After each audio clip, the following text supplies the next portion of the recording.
Burned heretic. When you began questioning your beliefs in Scientology, I imagine that ended up completely destroying everything in your life that you had built as a Scientologist. Do you have the courage to continue questioning your present beliefs, or are you done questioning things for a while? Well, this was such an interesting question I couldn't help but take it up. Because, yeah, of course I am not done questioning my beliefs. I constantly am questioning and reevaluating my views and beliefs on things and my opinions. I think any good critical thinker would, and it would be silly of me to put myself out there as the critical thinker at large if I wasn't willing to examine new information all the time about, beliefs or whatnot. I'm not sure who the person is who asked me this.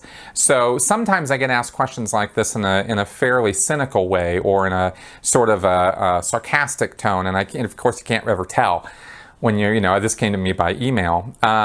So I don't know, if this is like somebody who's got an agenda asking me this, like, well, how come I'm not reevaluating my beliefs, or how come I stick to my guns when it comes to, say, conspiracies, or the earth is flat, or things like this, right? And just because I've taken a position on something doesn't mean I can't change my mind. And I give myself I grant myself that right all day, every day, right?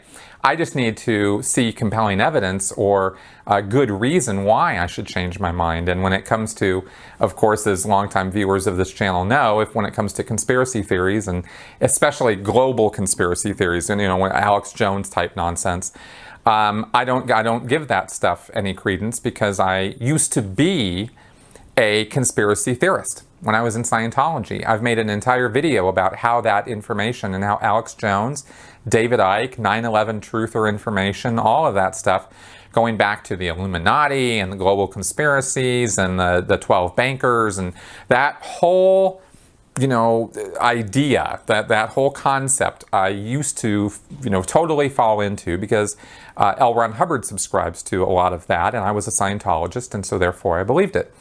And it was critical thinking that led me to question some of those ideas, which led me to look at all of the information I could find on 9/11 truther stuff, and then on Alex Jones and David Icke and some of their claims. In fact, almost all of their claims I looked at one by one and sort of debunked, and decided for myself that it's sort of the boy who cried wolf a little bit with those guys, because when you debunk them so many times, then you just go, look, I'm done. I'm done accepting information from that source, right? Which I don't want to go ad hominem on Alex Jones. The man is perfectly capable of uttering truth any day of the week.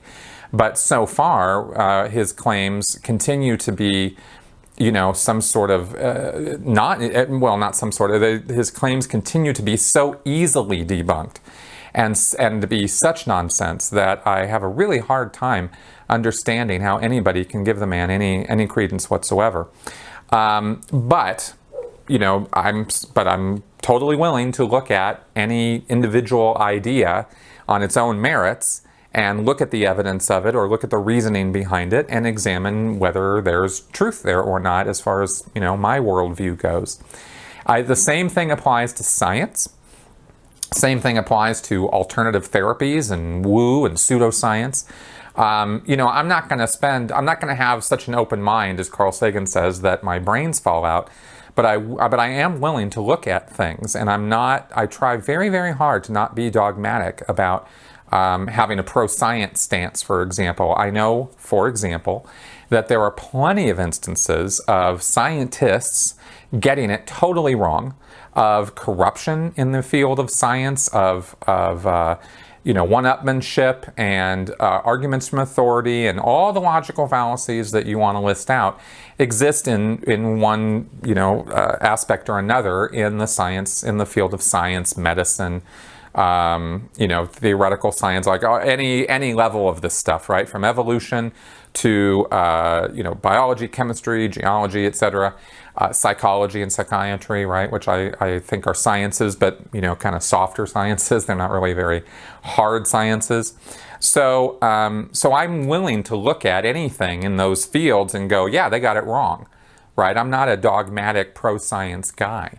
But I do believe from my experience that, you know, there's more positive stuff to be gained from a pro-science, rational sort of skeptic view than there is from, you know, the wooey alternative therapies, you know, pseudoscience goop, you know, sort of Gwyneth Paltrow nonsense, you know, let's stick things in various crevices in our bodies and this kind of stuff, because some of that is very, very dangerous. And a lot of charlatans, a lot of fakes get into those fields. So I sort of talk about it in broad terms, but in doing so, I don't want anybody thinking that I'm just closed-minded, because I don't think I am, and I've entertained all kinds of wild ideas.